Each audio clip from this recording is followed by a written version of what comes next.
ساتھ ہی آیت نمبر 113 ہے سورہ توبہ کی، اس کے اندر کہا گیا ہے کہ نہ نبی کے لیے یہ جائز ہے اور نہ اہل ایمان کے لیے یہ روا ہے کہ وہ اپنے مشرکین کے لیے دعائیں مغفرت کریں، چاہے ان کے رشتہ دار قرابت دار کیوں نہ ہوں۔ اپنے مشرک باپ کے لیے بھی دعا کرنا ناجائز ہے۔ لا الہ الا اللہ۔ جب ان پر ظاہر ہو چکا ہے کہ یہ لوگ جہنمی ہیں تو ان کے لیے دعائیں مغفرت نہیں کی جا سکتی۔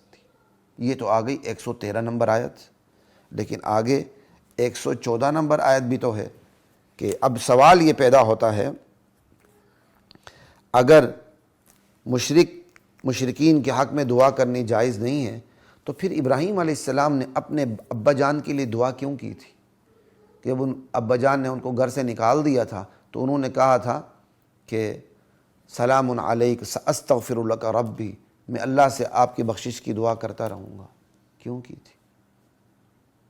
اور یہ بھی ایک مسکنسیپشن دور کر لیں، کہتے ہیں جی ابراہیم علیہ السلام کی چچا تھے، باپ نہیں تھے۔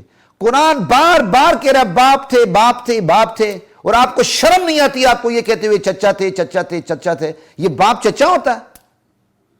مجازی معنی لینے پہ آ جائے پورے قرآن کی نعوذ باللہ چھوٹی کروا دیں گے آپ، ہر لفظ کا مجازی معنی لینا شروع کر دیں گے۔ مجازی معنی کی طرف بغیر ضرورت کے جانا جائز ہی نہیں ہے۔ پھر تو سر سید احمد خان کے پیچھے چل پڑے، معجزات کا انکار کر دیں۔ اگر یہی مجازی معنی لینے ہیں تو پھر موسیٰ علیہ السلام کا جو سمندر کا پھٹنا ہے معجزے کے لیے، سمندر کا پھٹنا موسیٰ علیہ السلام اور آپ کی امت کے لیے، اور فرعون کا غرق ہونا ہے، یہ بھی پھر سارے مجازی معنی کے حوالے کر دیں۔ شرم آنی چاہیے ہمیں ایسی باتوں پر۔ قرآن صاف کہہ رہا ہے یہ باپ ہے باپ ہے باپ ہے، ہم قرآن کے مقابلے میں ہم کیا کہتے ہیں تکرار کریں، نہیں چچا ہے چچا ہے چچا ہے۔ اللہ تعالیٰ ہماری عقلوں کو سیدھا کرے۔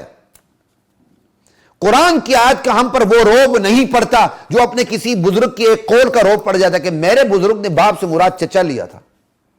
خدا کے لیے اپنے اوپر عظمت اور خوف قرآن کی آیات کا طاری کریں۔ قرآن کی آیات کے مقابلے میں کسی کی کوئی عظمت نہیں، کوئی خوف لاحق نہیں ہونا چاہیے۔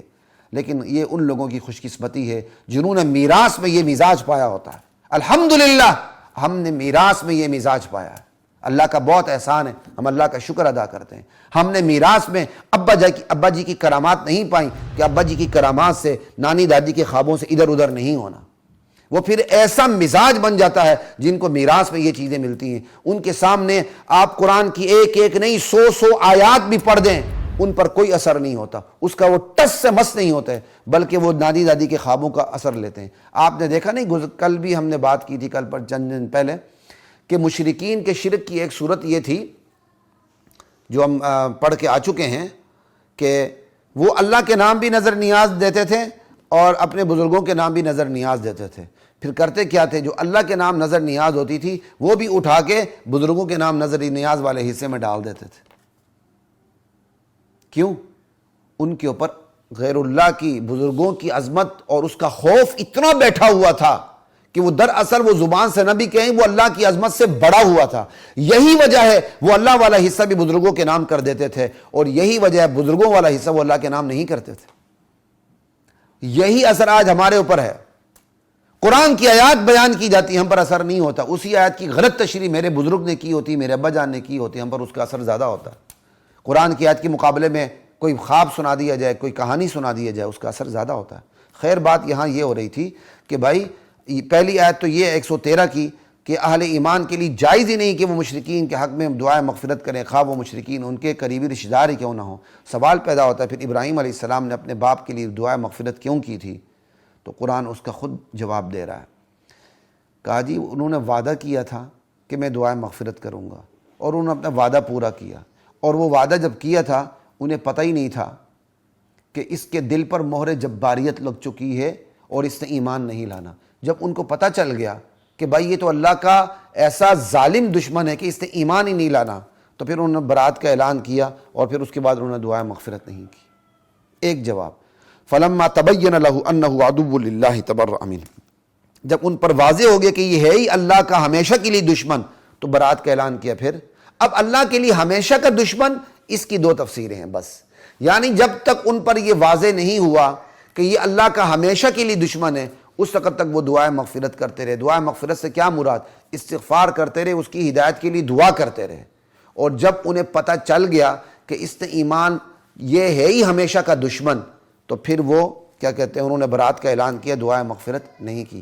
اب یہ ہمیشہ کا دشمن، اس کی دو تفسیریں، ایک یہ کہ انہیں وحی کے ذریعے پتہ چل چکا تھا کہ اب آپ کے باپ نے ایمان نہیں لانا، جب ان کو پتہ چل چکا اب ایمان نہیں لانا، اس کے دل پر مہر لگ چکی ہے ختم اللہ علی قلوبہم والی، تو انہوں نے دعائے مغفرت چھوڑ دی، ایک۔ اور دوسرا مفہوم اس کا یہ ہے کہ وہ کفر و شرک پر مر گئے، جب مر گئے تو انہیں یقین ہو گیا کہ تو اب اللہ کا ہمیشہ کا دشمن ہے، اب تو اس کو موقع مل ہی نہیں سکتا کلمے کا، تو انہوں نے کیا کہتے ہیں اس کے حق میں دعائے مغفرت چھوڑ دی۔